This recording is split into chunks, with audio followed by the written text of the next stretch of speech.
On May 17, 2025, a man drove a car packed with explosives to a fertility clinic in Palm Springs, California, and detonated it in broad daylight. Not to destroy property or make a political statement in the traditional sense, but to wage war against the very concept of human existence itself. He believed that bringing children into the world was an act of violence, that life was suffering, and that the only moral position was to prevent birth at any cost. He died in the explosion. 4 others were injured. And in the wreckage, investigators found a 30-minute audio manifesto in which he calmly explained why he had done it.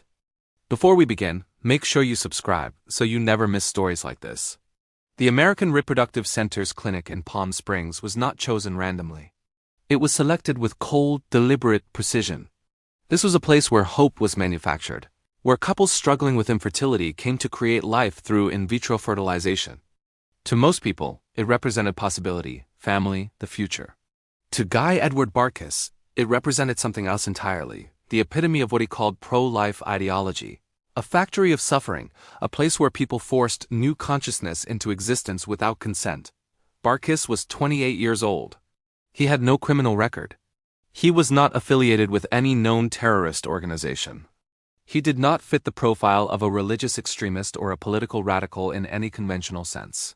What he was, according to the digital trail he left behind, was something far more unsettling, a true believer in anti-natalism, primordialism, and efilism, philosophies that reject not just reproduction, but life itself. Anti-natalism is the belief that it is morally wrong to bring new people into existence because they cannot consent to being born. Primordialism takes this further, arguing that ending life can be justified to prevent future suffering. Efilism, the most extreme of these ideologies, holds that all sentient life is inherently negative, and that the extinction of consciousness would be preferable to its continuation. These are not fringe ideas whispered in dark corners of the internet. They are discussed openly in online forums, debated in academic papers, and embraced by small but growing communities of people who see existence itself as the ultimate injustice. Would you have recognized the warning signs if someone you knew began expressing these beliefs? Would you have dismissed them as philosophical musings, or would you have seen the danger? Bartkus spent years immersed in these communities. He read the works of philosophers like David Benatar, who argued in his book Better Never to Have Been that coming into existence is always a harm. He participated in forums where people discussed the ethics of voluntary human extinction. He absorbed the logic, the arguments, the cold rationality that framed reproduction not as a natural human desire, but as a moral failing. And somewhere along the way, he crossed a line that most people in these communities never approach. He decided that philosophy was not enough. Action was required. The audio recording found after the bombing was not a rant. It was not filled with rage or incoherence. It was calm, methodical, almost academic in tone. Bartkus described himself as anti-life. He explained that he had come to see fertility clinics as the most direct manifestation of what he opposed. These were places, he said, where people actively worked to create new suffering, where they used technology to force consciousness into beings who had no say in the matter. He spoke about the children who would be born from the procedures performed at the clinic, about the pain they would inevitably experience, the disappointments, the losses, the existential dread that comes with being alive. He framed his attack not as destruction, but as prevention. Do you think he believed he was saving those unborn children? Or was this simply the logic of someone who had lost all connection to the value of human life? The bomb was constructed with care.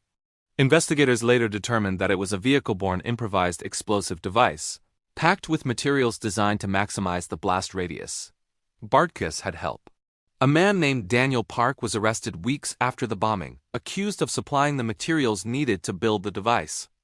Park, like Bartkus, had been active in online communities that discussed anti-natalist and efilist ideas. The two had communicated extensively in the months leading up to the attack. Whether Park understood the full scope of what Bartkus intended to do remains unclear, but the evidence suggested he knew the materials were being used for something violent. The morning of May 17th was ordinary in every way except one. The clinic opened at its usual time. Staff arrived. Patients checked in for appointments.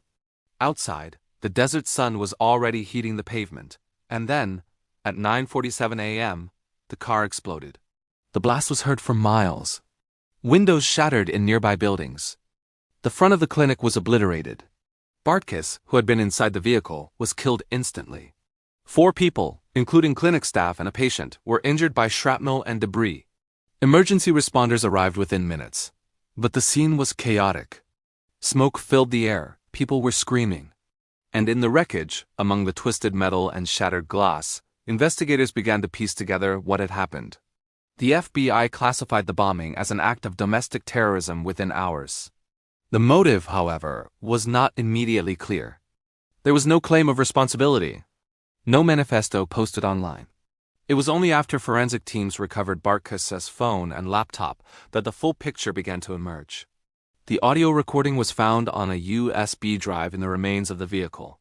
It had been deliberately placed there, meant to be discovered, meant to explain. What would you have thought if you had been one of the investigators listening to that recording for the first time? Would you have understood his reasoning, even if you found it abhorrent? Or would it have seemed like the words of someone completely detached from reality? The clinic itself was heavily damaged, but in a strange twist, the most critical part of the facility, the cryogenic storage where embryos and reproductive material were kept, remained intact. The explosion had destroyed the front of the building, but the storage units, located in a reinforced section toward the back, were unharmed. For the couples who had entrusted their hopes to that clinic, this was a small mercy in the midst of tragedy. Their embryos, their potential children, had survived. But the psychological impact of the attack extended far beyond the physical damage.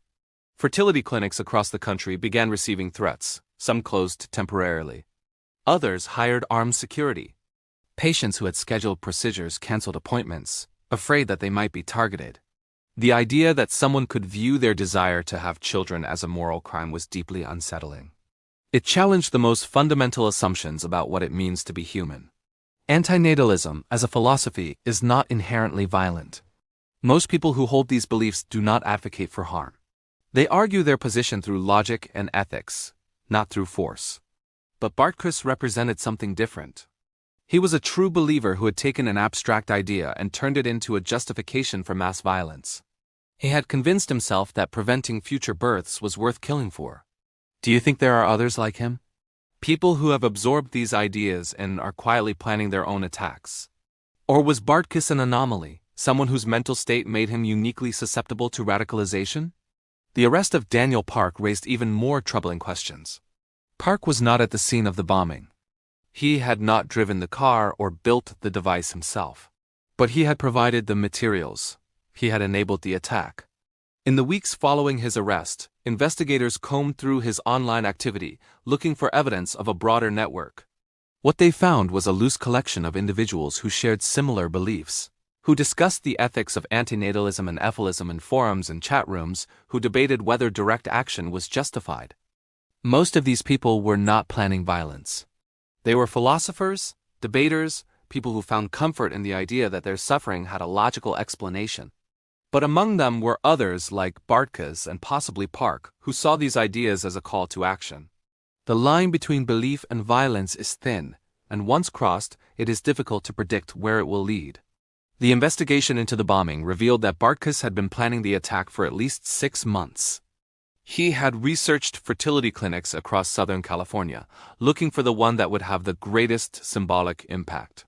He had studied bomb-making techniques online, using encrypted communication to avoid detection. He had written extensively about his beliefs, not just in the audio recording but in private journals and online posts. He had convinced himself that what he was about to do was not just justified but necessary. Would you have been able to stop him if you had known what he was planning? If you had seen his posts, read his journals, heard him talk about these ideas, would you have recognized the danger? The bombing sent shockwaves through the anti-natalist community itself.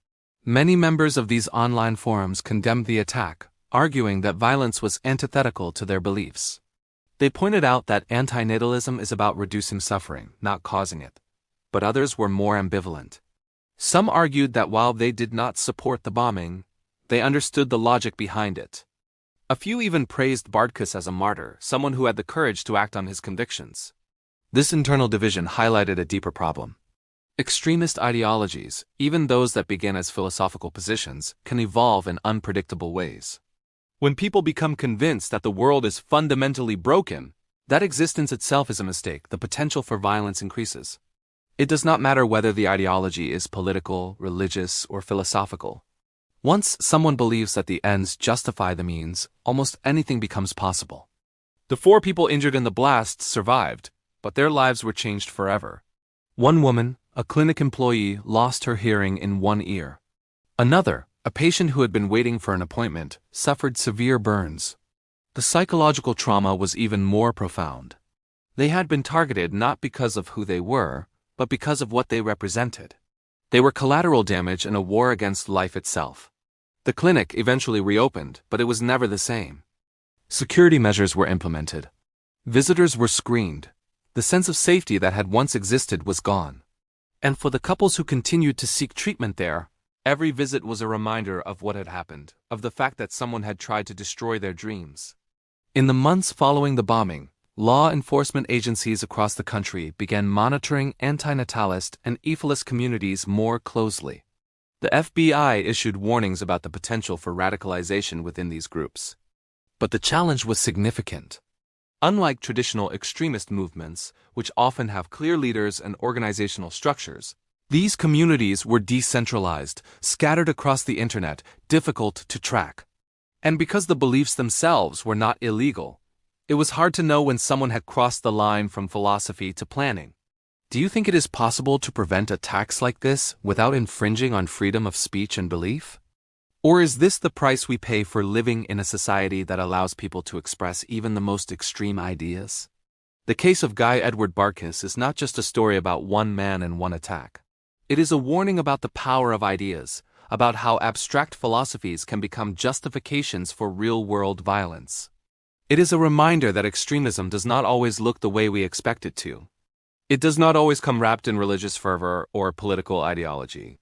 Sometimes it comes dressed in logic, in carefully constructed arguments, in the belief that suffering can be prevented through destruction. Bartkus believed he was acting morally. He believed he was preventing harm. He believed that the children who would never be born because of his actions were better off for it, and in that belief he found the justification to kill. The question that haunts investigators, that haunts the survivors, that haunts anyone who tries to make sense of what happened, is simple. How many others are out there quietly absorbing these same ideas, convincing themselves that violence is the answer?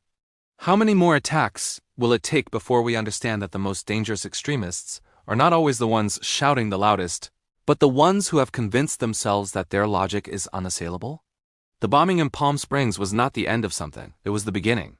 It was the first time that anti-natalist ideology had manifested in mass violence, but it is unlikely to be the last. The ideas that drove Bartkus are still being discussed, still being debated, still being absorbed by people who feel disconnected from the world, who see suffering everywhere they look, who believe that the only solution is to stop life from continuing. And somewhere in a forum or a chat room or a private journal, someone else might be reading those same arguments, feeling that same conviction, and deciding that philosophy is not enough. Would you recognize them if you saw them? Would you know what to look for? Or would they seem like Bartkus did to those who knew him, like just another person struggling to make sense of a difficult world? The wreckage of the American Reproductive Center's clinic has been cleared. The building has been repaired. Life, in the most literal sense, continues. But the shadow of what happened remains. It lingers in the minds of the survivors, in the heightened security at fertility clinics across the country, in the knowledge that someone out there believed that preventing birth was worth dying for. And in that shadow, a question remains unanswered. If life itself is seen as the enemy, what hope is there for any of us?